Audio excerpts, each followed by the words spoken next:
What's happening, Expeditioners? It's Pete here. Want to read to you another chapter from my book, Amazing Money Stories, True Tales of Greed, Generosity, Success, and Luck. We are now on chapter 16, and it is titled, Totally Digging It.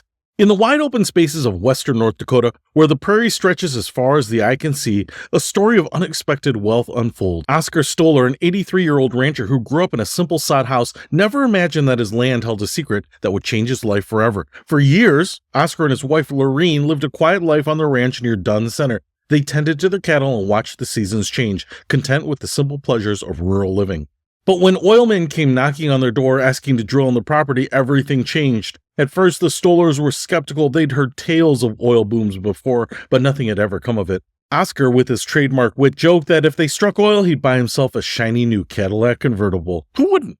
But fate had other plans. In less than a year, a single well on the Stollers' land tapped into the Bakken Shale Formation, an oil-rich deposit that the U.S. Geological Survey has called the largest continuous oil accumulation ever assessed. Overnight, the Stollers became millionaires. They're not alone.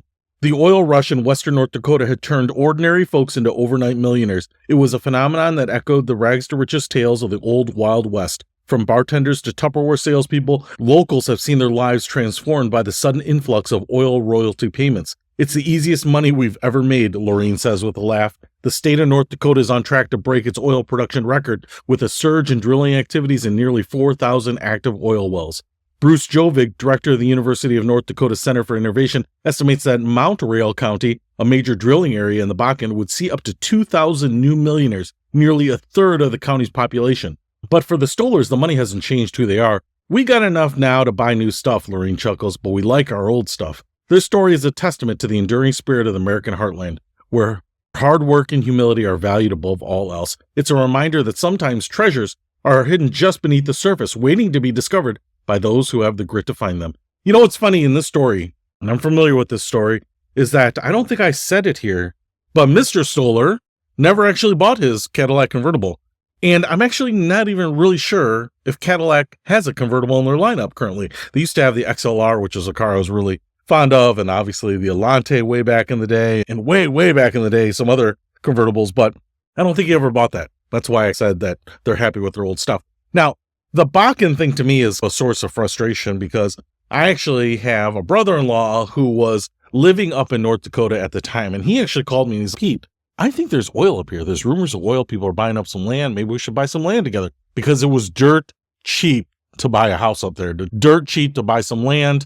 A lot of people would buy land, say, for fishing or hunting or something like that. But he wasn't going to be up there for very long because the winters were terrible and the springs were terrible. So the winters would get a ton of snow and the spring, everything would flood. So it's really a miserable place to be, except for maybe a couple months in the summer. But we didn't obviously do that. And I wouldn't say that I was probably in a position at that point to be buying speculative land. But obviously it did hit, and it hit big. And when I was a financial advisor, we had a number of people that were coming in and cashing in or depositing money that they made from it. In fact, one of the clients of our office from North Dakota, and their family had left them some farmland. So between him and his brother, they were leasing out that farmland. And along came an offer, tens and tens of millions of dollars to buy their farmland out. And so they did. And in fact, the farmer that was renting the land was living on a trailer on the land itself.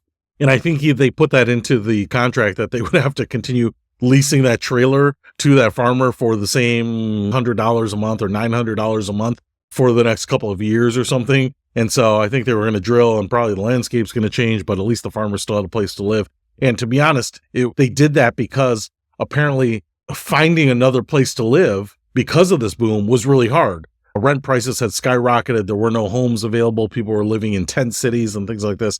So actually that was a nice move, I guess, especially when you make a lot of money. But I certainly remember this. I think a lot of that has subsided. There have been a number of developments since then that make getting oil from the Bakken not super easy now. But it's one of those things where you never know when you're going to strike. You never know when you're going to be like the Clampetts and find a little of that black gold Texas tea. But it's not so much a story that you might be sitting on some mineral rights. It's more about just keeping an open ear and an open eye to things that are around you, because there might be opportunity that you might want to take advantage of. So hopefully that helps. I'll see you later.